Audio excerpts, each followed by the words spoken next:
en 2023 pour les réfugiés.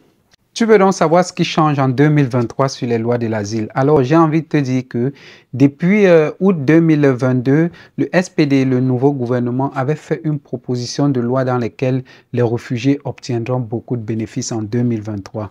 Mais avant qu'on arrive sur cette décision, il fallait d'abord qu'on vote ça à la Chambre des parlements.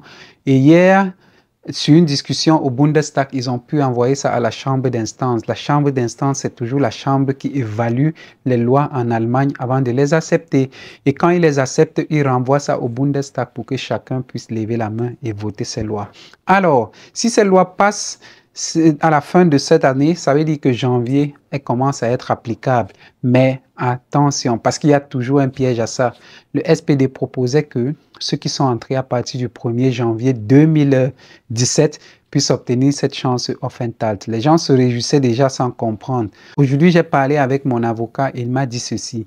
Si tu n'es pas arrivé avant le 1er janvier 2017, alors tu ne seras pas dans cette chance de loi. Alors, le Link a fait une contradiction hier avec une nouvelle proposition où il dit nous devons supprimer cette loi du 1er janvier parce que cette loi du 1er janvier exclut énormément de réfugiés.